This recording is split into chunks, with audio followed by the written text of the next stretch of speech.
Hi, and welcome to another episode of Hot Takes with me, the Silver Fox. As part of the carrot and stick that Graham McCormick got for giving up the leadership bid to ensure that Swinney becomes the crowned head of state of Scotland in his own mind, one of the particular carrots that were dangling is that Swinney said he would look at a tax plan that Graham McCormack came up with. And so are we, because we're going to take a look at a plan that I'm sure Graham McCormack is thinking is a brilliant idea. But one only has to take a look at it and think for, I don't know, 10 seconds, 5 seconds, something like that. And you'll realise what an insanely stupid, awful idea it truly is. It just doesn't make sense. It's unwieldy.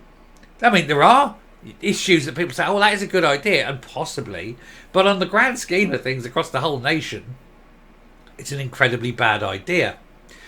And I'm going to talk you through it, and I'm going to explain why. I don't think Swinney will adopt it. I think the promise of him looking at it is part of it, and if that's the case, then, you know, it's like he sold his soul for nothing. Oh yes, I promised to take a look at your plan. Okay, I've looked at it. It's bonkers. Move on. Yeah. Anyway, we will look at it too. Here goes. So John Swinney agrees to look at bonkers tax plan in exchange for a clear run at leadership. Now, of course, he will just look. He will not, under any circumstances, do anything about it because it is utterly preposterous. It is one of the worst ideas ever to come out of some malformed brain ever, I think. So reports suggest that the SNP leader in waiting has agreed to examine Graham McCormick's plan to replace all forms of taxation for the new annual ground rent that he has devised. Now remember, this guy is not a tax expert. He's not an accountant. He's an ex-lawyer, retired lawyer.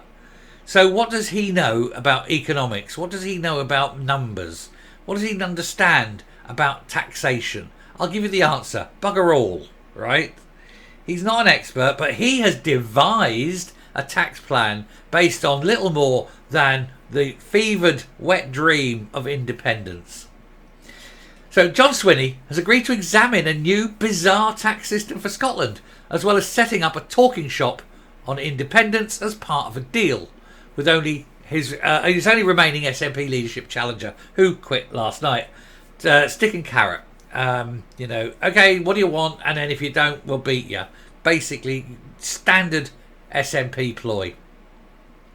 Veteran SNP activist Graham McCormick was set to spoil Mr. Swinney's coronation party and delay him becoming the Nat leader and First Minister. After it emerged, he had received 100 nominations from at least 20 SNP branches, and he had got the numbers, and he should have gone for it. However, the lawyer then announced late on Sunday evening, after a vigorous conversation with some SNP members, that he would not be entering the race after all. He said this came after a lengthy and fruitful conversation with Mr. Swinney about the challenging facing the Nats. That's what he's saying, but we know how the Nats work. On Monday, reports emerged about the price of Mr. McCormick's support. Nationalist blogger Wings Over Scotland tweeted, "So I found out what Graham McCormick's price for backing out of the SNP leadership contest was. He secured some assurances from Swinney on creating a new talking shop about independence and the examination of a council tax replacement. And that's about it. Cheap sale." Now, when you go in, and we are about to go in and have a look at what he's proposing, I'm not going to go through all this, but we're just going to go in now and have a look at what he is proposing, because you'll see straight away, whilst it sounds good from a lawyery point of view, because he's going, oh, look at the benefits. And then let's not look at the benefits, and let's look at the sheer, unadulterated pile of absolute horseshit his idea truly is.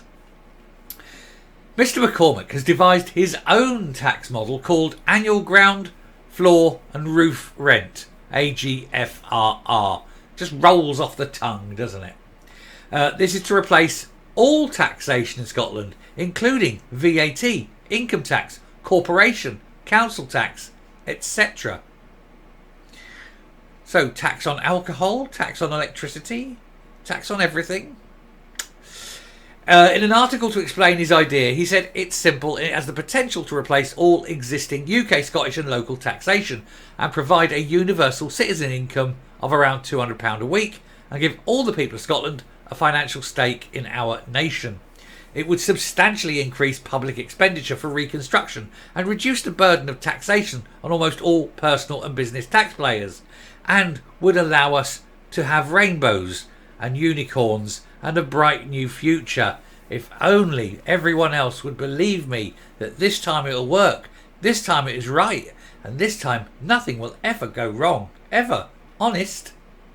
Or something like that. The guy has either he's a lunatic or he's naive. Anyway, he said the Scottish Government would calculate how much money it needs for its budget at the start of each year. That's not how countries work. Does he not understand that debts change on a daily basis because of fluctuations in currency or because of emergencies or all sorts of things? Come on, wake up. And so anyway, what you do is then you divide that budget by the amount of square meterage of the country. Different types of land and buildings would pay different rates of taxation, he said, before going on to give examples of how much different properties would be liable for. He declares that a small flat in a 3-storey tenement would pay £930 a year, but a 45,000-acre estate with woodland, castle and outbuildings would be liable for £8.5 million a year. As well as paying for the entire Scottish budget, there would be enough cash left over, according to Mr. McCormack, to fund a universal citizen's income of £10,000 for every person in the country, including children. What a wonderful idea. Honestly, it's a brilliant idea, isn't it? He says both local and global businesses will pay zero commercial taxes. Instead, they incur only a predictable amount of ground rent for their premises. Businesses will see massive value in both coming to Scotland and to remain in Scotland, potentially resulting in more jobs and lower costs, with the balance benefiting the people of Scotland. I'm not even going to go with the rest of it. Let's just take a couple of very minor points here. First of all, taxation isn't just used to raise money. Taxation is also used to direct consumer choice. You put tax on cigarettes to try and stop people smoking. You put tax on alcohol and so forth. And they're just two examples. There's other examples. So you can use taxation to direct as well as just raise funds. Secondly, why should a company that's making no profit whatsoever and is struggling be forced to pay the same amount of tax as a company making billions of pounds when they're in the same identical unit next door to each other? That seems unfair. It seems a company that's struggling, working hard and trying its best to keep people employed and working should be given more help, i.e. pay less in tax while it's struggling in order to do that. Does that not make sense? Meanwhile, next door where they're making billions a year, it's going untaxed, making the owners of that company incredibly rich. Because it doesn't matter how much money they earn, they've got to pay the same amount of tax. It's simple, isn't it? Unbelievably naive, this guy. You've also got the fact that change of economics will change things, change of land use. Do rich landowners, do they get allowances for the upkeep because I could just let it go to rack and ruin, or I could employ people to come in and cut the grass and trim the trees and so on. The maintenance, is the maintenance payable off against it? He hasn't thought of that. Is interest rates pay offable about it? Hasn't thought of that. There's so many things, unless it's just off the top of my head in 5 seconds, there's so many things that's totally wrong with this idea that it could only come from the fetid mind of a moron who votes for the SNP. Now, he might have been a lawyer once. He's not a lawyer now, he's an activist. He's obviously given up lawyering because it was hard. Little brain, can't handle it. Try learning some numbers, Graham. Have a look at the problems that your system would cause. And if you think your system would bring people to Scotland, think again. It really wouldn't. Because one of the things that they don't like is insecurity and an inefficient government. Services need to improve before anything, and you ain't going to do that on a fixed income based upon land. Unless the only way you can grow your tax base effectively is to build more land. It's a ridiculous idea. What are you going to do? Dig a hole here, build it out there, increase, fill in a lock or something. And that's the point. Are you taking land space, or are you taking total area of the country? Can't build on a river, can you? You can't build on a lock. It's a stupid idea by a stupid man. And it took me 5 seconds to come up with 6 different things that were wrong with it. I'm sure with a piece of paper and a pen and half an hour and a cup of tea, I could come up with 30 more. And I'm pretty sure half of you lot are already coming up with things. This is what happens when you listen to idiots, isn't it? Anyway, we'll stop there. We'll come up, we'll finish the video.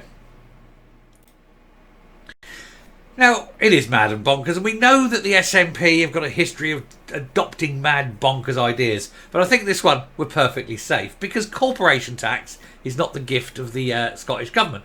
It is a UK tax, a UK-wide tax, and there is no way on God's good green earth that Parliament in Westminster will ever allow the Scots to change that.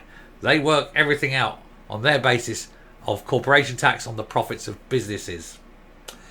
So it is a non-starter. It won't happen, but it won't stop them thinking about it.